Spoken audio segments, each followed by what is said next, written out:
प्रिय बच्चों, आज मैं आपको आपके पाठ्यक्रम में आने वाले एक अन्य बिंदु रस के बारे में बताऊंगी। रस काव्य को पढ़कर जिस आनंद की प्राप्ति होती है उसे रस कहते हैं। साहित्य में 9 रस है और एक और रस भक्ति रस को भी काव्य श्रेणी में रखा गया है। देखिए 9 रसों के नाम।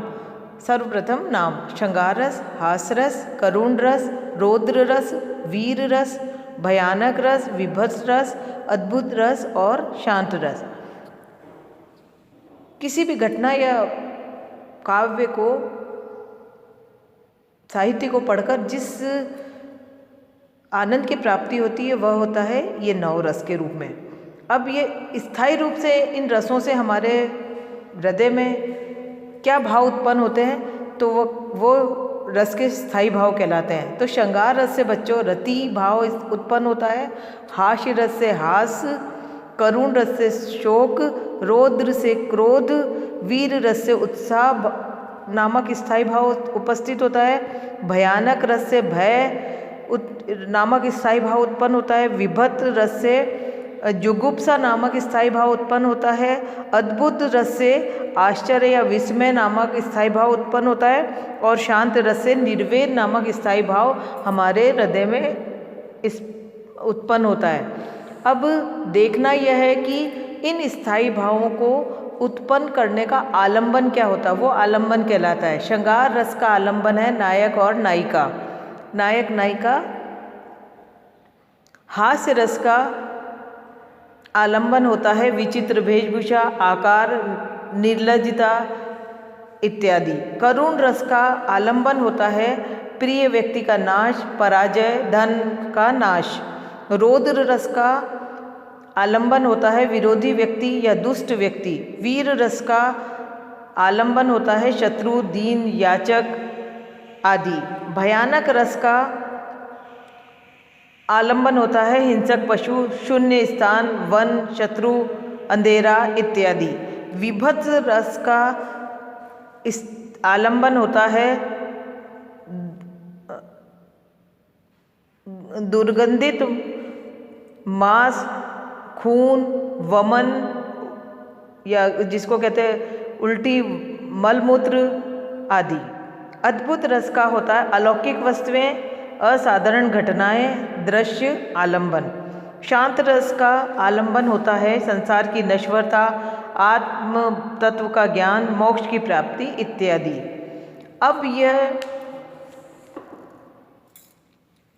आलंबन या स्थायी भाव के को उद्दीपक कैसे होते हैं, मतलब इनको ये किससे अवतरित होते हैं, इनका जन्म कौन किससे होता है, इनको उकसाने वाली पदार्थों को उद्दीपन कहते हैं। तो श्रृंगार रस को उद्दीप्त करने वाले तत्व को देखते हैं। नायक नायिका की वेशभूषा, शारीरिक चेष्टाएं, उपवन, एकांत स्थान, सरिता तट, हास्यजनक चेष्टाएं। हास्य रस की उद्दीपन हुए हास्यजनक चेष्टाएं। करुण रस प्रिय वस्तु के गुण, यश इत्यादि। रौद्र रस शत्रु के द्वारा किए गए अनिष्ट कार्य, कठोर वचन। वीर रस शत्रु का पराक्रम, दीन दशा आदि। भयानक रस का उद्दीपन होता है शत्रु इत्यादि की भयंकर चेष्टाएं। विभत्स रस का कीड़े मकोड़े, गिद्धों का मांस का नोचना, ये विभत्स जिसको देखकर घृणा होती है यह होता है। अद्भुत रस का उद्दीपन होता है विलक्षण वस्तु को देखना अथवा सुनना। शांत रस का उद्दीपन होता है सत्संग, एकांत वन, ऋषियों का आश्रम, पवित्र स्थान आदि। इस प्रकार एक रस के साथ में उसका स्थायी भाव, आलिंबन, उद्दीपन और अब देखिए अनुभाव। श्रृंगार रस का अनुभाव होता है प्रेमपूर्ण वार्ता, चुंबन, आलिंगन, स्पर्श आदि। हास्य रस का कपोल का कई तरह से इधर उधर घूमना, नेत्रों का हंसी को, नेत्रों का इधर उधर फिरना, होस्ट हंसी से उछलना आदि। करुण रस का देव निंदा, प्रलय रुदन आदि। रौद्र का आंखें लाल होना, दांत पीसना इत्यादि। वीर रस का दांतों से ध्वनि, तिरस्कार आदि। भयानक रस का रोमांच, स्वेद आदि। विभत्स रस का थूकना, मुंह फेरना, आंखें मीचना, नाक सिकोड़ना। और अद्भुत रस का गदगद होना आदि। शांत रस का रोमांच, संसार की भीरुता का चिंतन। अब देखिए संचारी भाव। श्रृंगार रस से उत्पन्न संचारी भाव का देखिए हर्ष, मोह, लज्जा, चिंता। हास्य रस से आलस्य, चपलता आदि। करुण रस से निर्वेद, मोह, व्याधि, स्मृति। रौद्र रस से मद, उग्रता, आवेग, स्मृति। वीर रस से हर्ष, गर्व, मति। भयानक रस से चिंता, द्वेष, शंका, मूर्छा आदि। विभत्स रस से उत्पन्न होता है मोह। अद्भुत रस से हर्ष, भ्रांति, जड़ता आदि। और शांत रस से निर्वेद, स्मृति इत्यादि। इसी प्रकार भक्ति रस से हर्ष, गर्व, निर्वेद आदि। इस प्रकार बच्चों 9 रसों के सर्वप्रथम हमें स्थायी भाव देखने होंगे, फिर उसके बाद स्थायी भाव को उत्पन्न करने का आलंबन, आलंबन के बाद में उद्दीपन, और उद्दीपन के साथ में जुड़ा रहता है अनुभाव, और फिर है संचारी भाव। आपको आपके प्रश्न पत्र में 9 रसों के नाम और उसके स्थायी भाव पूछे जा सकते हैं, और किसी भी काव्य पंक्ति के द्वारा इन रसों का वर्णन पूछा जा सकता है। जैसे वीर रस, सुभद्रा कुमारी चौहान की 2 पंक्तियाँ। चमक उठी सन 57 में, वह तलवार पुरानी थी, बुंदे ले हर बोलों के मुंह, हमने सुनी कहानी थी। वीर रस का उदाहरण है जो हमारे में उत्साह पैदा करता है। इस प्रकार से हमें किसी भी रस के उदाहरण स्वरूप प्रश्न पत्र में प्रश्न पूछ सकते हैं। श्रृंगार बिहारी के किसी भी दोहे में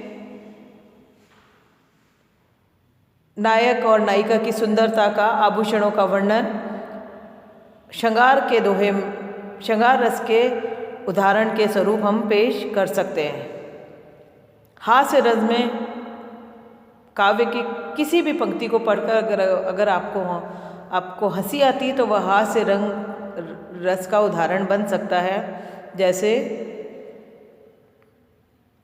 राही गया बाट पर, धोबी गया घाट पर, मैं न कहीं गया, बैठा रहा टाट पर, जीता रहा ओस चाट चाट कर। इस तरह की पंक्तियाँ हमारे मन को हंसाती है, तो यह हास्य रस का उदाहरण हो गया।